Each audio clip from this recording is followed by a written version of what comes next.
Massachusetts are fines that he puts in place in the federal level. Congressman Paul, who's right? I think they're all wrong. I think this is a typical result of when you get government involved, because all you're arguing about is which form of government you want. They have way too much confidence in government sorting this out. So I would say there's a much better way, and that is allow the people to make their decisions and not get the government involved. You know, it's only been... when I started medicine, there was no Medicare or Medicaid, and nobody was out in the streets without it. Now people are suffering, you know, all the complaints going on. So the government isn't our solution. So I'm not too happy with this type of debate, trying to blame one versus the other. But most likely, we're going to continue to have this problem unless we straighten out the economy. I'll give you 30 seconds. Cut the spending. And they talk about these no programs and all. But how many of the other candidates are willing to cut anything? Right. I'm willing to cut $1 trillion out of the first year. All right. No, I just want to say that I actually think if you look at what Ron Paul's background is as a doctor, and you look at medicine in the early 60s, and you look at how communities solve problems, it was a fundamentally more flexible and less expensive system, and there's a lot to be said for rethinking from the ground up the entire approach to health care. Let's go to Miami. We have another question. CNN Español's Juan Carlos Lopez is standing by. Go ahead. Yes, Wolf, our question now comes from Argentina. I believe, Jennifer, your question has to do with the future. Yes, thank you very much, and good evening. We have many qualified Hispanic leaders. Which of our Hispanic leaders would you consider to serve in your cabinet? I don't have one particular name that I'm going to bring up, but my litmus test would be to get individuals, Hispanic or otherwise, to understand monetary policy and understand the system.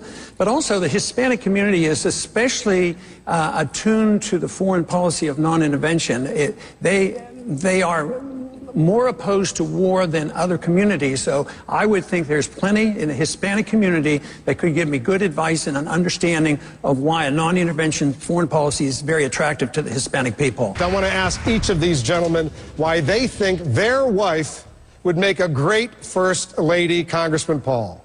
Well, she's been my wife for 54 years, and we're going to have an anniversary on February 1st. Congratulations. So,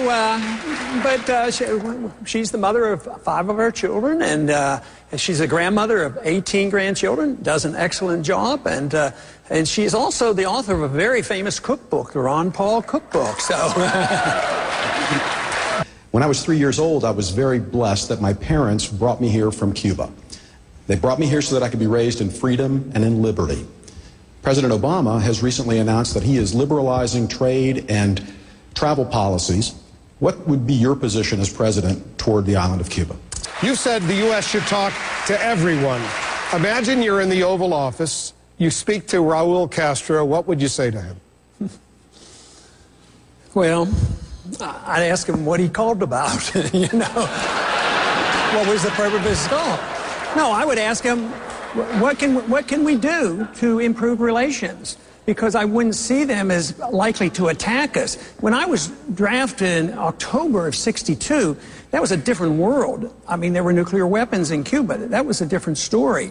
But today, not to talk to them and take the call and see what you can work out, helps Castro. It hurts the people, the dissidents, the people who want to overthrow him have always had to be, you know, nationalistic and unified behind the leader. So as well-intended as these sanctions are, they almost inevitably backfire, and they help the dictators and hurt the people. So it's time to change.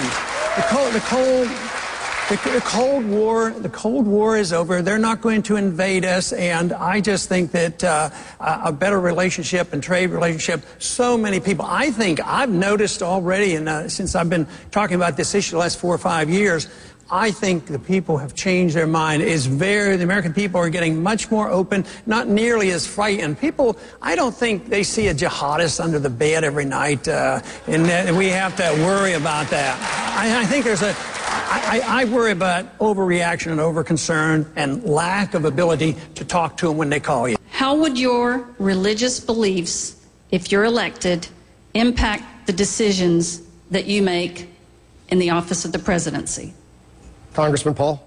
Well, my religious beliefs wouldn't affect him. My religious beliefs affects my character and the way I treat people and the way I live. The only thing that would affect...